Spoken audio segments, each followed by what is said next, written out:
오늘은 전세보증금과 부동산 중개사의 의무에 대한 대법원 판례를 소개합니다.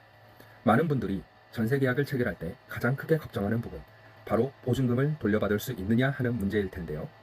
특히 다가구 주택의 경우 여러 명의 세입자가 함께 살고 있기 때문에 누가 먼저 계약을 했고 그 보증금은 얼마인지에 따라 나중 세입자의 보증금 반환 가능성이 크게 달라집니다.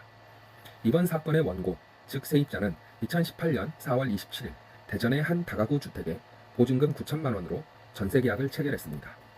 중개사는 등기부상 근저당권은 확인했지만 다른 세입자들의 보증금 내역은 임대인에게 구두로만 확인하고 이를 서면에 단순 합계 금액으로만 적어두었습니다. 문제는 바로 여기서 시작됩니다. 실제 선순위 임차인들의 보증금은 이 금액을 훨씬 초과했기 때문입니다. 즉, 중개사는 필요한 정보를 꼼꼼히 확인하지 않고 임대인의 말만 믿고 그대로 전달했던 것입니다. 이후 이 다가구 주택은 결국 경매에 넘어갔습니다.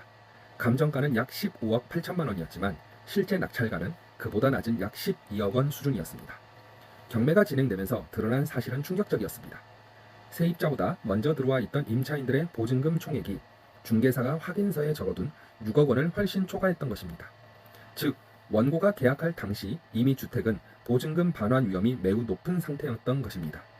결국 경매 절차에서 소액 임차인들과 근저당권자가 우선 배당을 받아가면서 세입자인 원고는 9천만 원의 보증금을 단 한 푼도 돌려받지 못하게 되었습니다. 이 사건은 단순히 보증금을 잃은 피해자의 안타까운 사례를 넘어 부동산 중개사의 의무와 책임 문제로 확대되었습니다. 과연 중개사는 어디까지 확인해야 하고 어디까지 책임져야 하는가라는 중요한 법적 쟁점이 된 것입니다. 부동산 중개업자와 세입자 사이의 관계는 법적으로 위임계약과 유사합니다. 즉, 세입자를 대신해 필요한 사항을 조사, 확인하고 그 결과를 정확히 설명할 책임이 있는 것입니다. 특히 공인중개사법 제25조와 제30조는 중개사가 선량한 관리자의 주의로 권리관계를 확인하고 설명할 의무가 있음을 명확히 하고 있습니다. 중개사가 단순히 등기부만 확인했다고 해서 책임을 다했다고 볼 수 없습니다. 다가구 주택의 경우 반드시 다른 세입자들의 보증금, 임대차 기간, 확정일자 여부를 확인해야 합니다.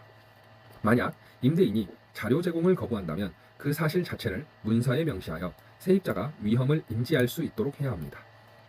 이 사건에서 중개사는 임대인에게 구두로 들은 보증금 총액만 적어둔 채 실제와 차이가 있을 수 있다는 경고조차 하지 않았습니다. 따라서 대법원은 이를 주의 의무 위반으로 보고 손해배상 책임이 있다고 판단했습니다. 즉, 부동산 중개사는 단순한 정보 전달자가 아니라 적극적인 검증자로서의 의무를 진다는 것입니다. 대법원은 이번 판결에서 원심의 판단을 뒤집고 사건을 환송했습니다. 원심은 중개사가 등기부를 확인했고 임대인에게서 들은 보증금을 기재했으므로 의무를 다했다고 보았지만 대법원의 판단은 달랐습니다. 대법원은 임대인의 구두 확인만으로는 실제 보증금 내역을 알 수 없으며 세입자의 안전을 보장하기에 턱없이 부족하다고 보았습니다. 또한 다가구 주택의 규모와 인근 시세를 고려했을 때 충분히 보증금 총액이 더 클 수 있음을 예측할 수 있었음에도 불구하고 이를 알리지 않은 것은 명백히 주의 의무 위반이라고 지적했습니다.